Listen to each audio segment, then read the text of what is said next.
welcome back to the Slaughter, everybody. Welcome back to Killing Floor 3, where today we're going to be going over the top 3 best weapons in Killing Floor 3, at least in my opinion. Feel free to share your own down in the comments below. And we're also going to be talking kind of about build diversity in Killing Floor 3. So there is definitely like a meta as to which one is the best, or which weapons are the best. Also somewhat with classes as well, and we'll kind of go over that, but I still need more time with the classes to kind of level them up and feel how each of them feel once they get fairly high leveled. The only ones I have kind of high leveled are like Medic and Ninja, who Ninja's my highest at like level 26, and Medic's not quite to level 20. I think they're like 18 or 19. Either way, let's hop right into this. Coming in at the number 1 spot for the best weapon in the game is without a doubt the Vulcan TA, the Timu Spartan Laser. This one is Firebug's 4th weapon, their tier 4 weapon that they get. And this one is probably the strongest weapon in the game. Just by itself, it can kill basically everything. Mostly because it has a lot of versatility to it, and mostly because it counters like the strongest Zeds in the game. So what this weapon does is it's basically the Husk Cannon from Killing Floor 2, although it also has a flamethrower on it, similar to how the Husk could use it in Killing Floor 2 and also in Killing Floor 3. So primary fire, you can shoot this out like the flare launcher that Firebug starts out with. This has projectiles that do splash damage, burn, and leave floor fire on the ground. This is already really strong since it does generally enough damage even on Hell on Earth to one-shot things. Sometimes you gotta hit them in the head, but sometimes you don't. Sometimes if you just hit them in the body and they just get stunned and linger in the fire, they'll die as well. It will kill any of like the small Zeds with one shot to the body, or sometimes just next to them, the splash damage will actually kill them. So that's really strong, and then you can charge that up and fire out a really powerful beam.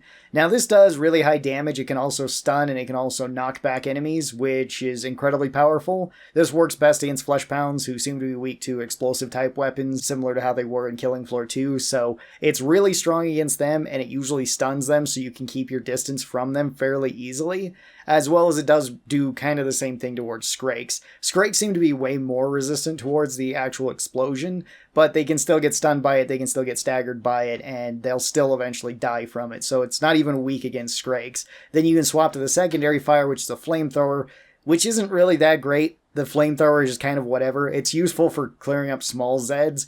Like, that's fine then. Pretty much how all the flamethrowers have worked in the Killing Floor games. There's nothing way crazy with it. And the main thing that makes this weapon so strong, though, is that you can throw it on basically any class and have, like, pretty much an endgame weapon. So that's really strong. And that's kind of one of the strongest strategies that you can do on Hell on Earth, is spend all of your operational budget on something that's expensive, usually a tier 1 or a tier 2 weapon that you've decked out that's just as strong as you can possibly get it, so that way once you go to the trader, you can trade it in after the first round and then just grab this, and you're kind of set to go for the rest of the game.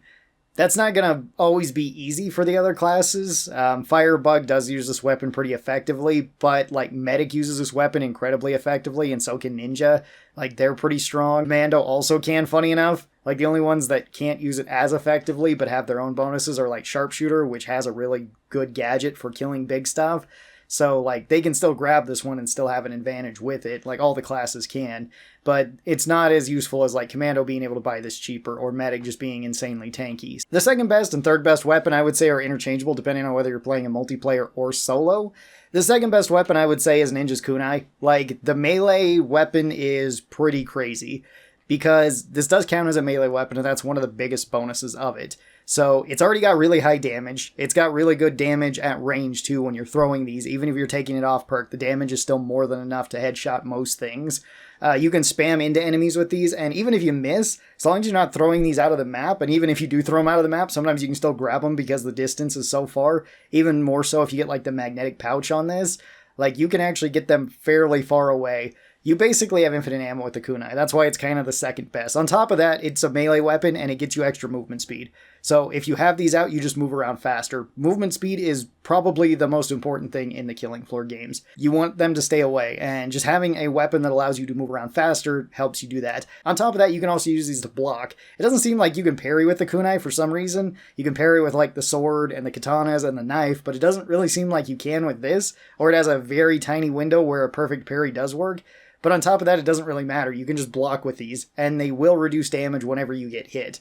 So you can run around with these pretty easily, and then you just have like your Spartan laser to actually shoot stuff. Then you can swap these out and just throw them into enemies as you go. And when you make a whole loop around the map, you can just pick them back up again and use them again. So like the kunai are probably the second best weapon in the game, and they go well with everything. On top of that, in Z time, they attack insanely fast. And then the third or second best weapon in the game for killing floor 3, I would say, is the LF85. This is Medic's final gun, and it's basically just the best medic gun in the game. You could argue like the medic pistol, but I wasn't really thinking about secondaries. The medic pistol is arguably the best secondary in the game just because it gives you more utility to heal up teammates. The L85 for medic does the exact same thing, but this one gets you the most amount of syringes that you can use out of any of them, because it can hold 30 syringes, but the more you shoot it, and I believe deal damage, I don't think it's just shoot, but so long as you're hitting stuff with this, it will refund your syringes, so you can just keep healing up people, making it kind of the best like support weapon to be using, because you just get the most uses out of it. Whereas like the regular medic submachine gun and the MP5,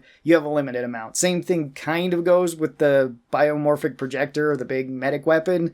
That one's a little bit weirder. It technically can heal up more, but you have to be locked onto people. It doesn't have the same range as like the LF85. I would say that one's probably the third best weapon just for the utility of it. And honestly, these weapons can kind of be slotted onto anybody and do really well. Now that kind of brings up the build diversity, because if we're just going to go for like the most meta thing that we can go for, it would make sense to just deck out our primary weapon, whatever our first or second weapon is, sell it for like the Spartan laser, the Vulcan, and then just save up enough until we can get to the LF85 to heal up teammates if we want to be supportive, or go for the kunai if we want to go cheaper and have an option to block and parry with. And that's kind of the best build on just about everybody right now. Now, I've heard this being brought up as a problem quite a bit, that it's like this is the whole build diversity. I would kind of argue against that, mostly because this is the same way that it was in Killing Floor 2. If you want to argue for build diversity and you want to go off of the other Killing Floor games, going with a lot of like your class weapons in Killing Floor 2 was generally not the best way to play the game. Sometimes it could be. Certain classes could definitely benefit from that. Like Firebug definitely benefited from the actual fire. But there wasn't really a downside for them taking certain off-perk weapons. And generally speaking, the strongest build in Killing Floor 2 was probably just going with the Kaboom Stick with anybody, because it was just the strongest tier 3 and one of the strongest tier weapons in the game, just flat out. It was also extremely weight efficient, only coming in at 6 when you had 15 weight on most characters to carry it around.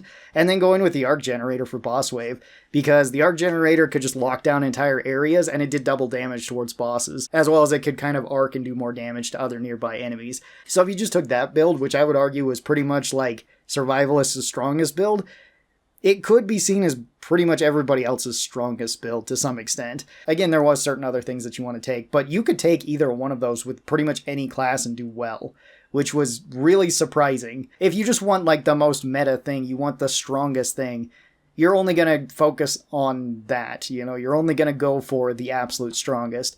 The thing was, in Killing Floor, once you get like the patterns down, once you kind of understand how to fight enemies, and once you kind of move around the map and see how the maps work, it doesn't really matter what weapon you were using. Like, yeah, you're going to have an easier time using certain weapons. Like I said, Kaboom Stick and Arc Thrower was probably one of the strongest. Like, Kaboom Stick was insane for just about anybody. Weighing 6 and being a tier 3, pretty much anybody could buy it as, like, the end of round 1, unless you were doing, like, a 10-round map. And that was arguably one of your strongest things. Like, if you're playing Commando, okay, I'm just going to swap off my AR-15, use the Kaboom Stick until I can get the Stoner in combination with it.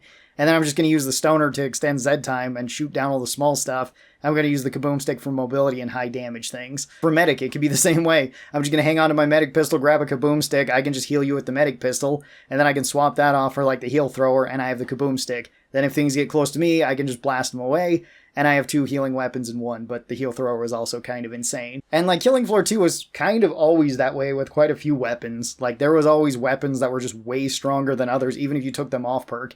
Like you could take the double barrel, or you could take a single 500 Magnum, or you could take a single Deagle, and generally you might actually be doing more damage with those than the actual on perk weapons. So there's always kind of been this issue, and it would be kind of cool to see them not kind of go the way that they did with Killing Floor 2 of just nerfing the strong things, although half the time they didn't understand why something was strong. Like, the medic weapons got nerfed a handful of times. Some of them got nerfed multiple times, like the Heal Thrower got nerfed like 2 or 3 times. The Hemo Clobber, the Medic Bat got nerfed 2 or 3 times. And people still use them. They were still like the most popular weapons to be using on like Survivalist, Berserker, and Medic, simply because they gave more advantages than just healing. Like the healing was nice, but in the case of like the Medic Bat, it also poisoned things, so half the time you're causing enemies to freak out. And it had an AoE bash, which was just really strong on Berserker, even if it didn't do that much damage. It doesn't really matter if you just hit everything, heal yourself, and then most of the enemies you hit are freaking out. I think that just going for like the most meta thing is probably not going to matter all that much, especially with a somewhat decent team. Right now, everybody is still fairly new to the game. Most people don't have a ton of hours in it. Most people aren't very high leveled. And most people aren't really playing on the Hell on Earth at the moment. But that will probably change within like the month or so. Either way, this is kind of just a video that I wanted to talk about, going over the 3 best weapons and then just build variety and sort of how this is kind of always been a problem or always been a thing in these games. It's not only to Killing Floor 2, it's in plenty of other games where there is just sometimes the best option and everybody picks the best option even if it's not for their class. Thank you guys so much for watching this. I hope you guys enjoyed it. Tell me your thoughts and I'll talk to you guys next time. Bye bye everybody.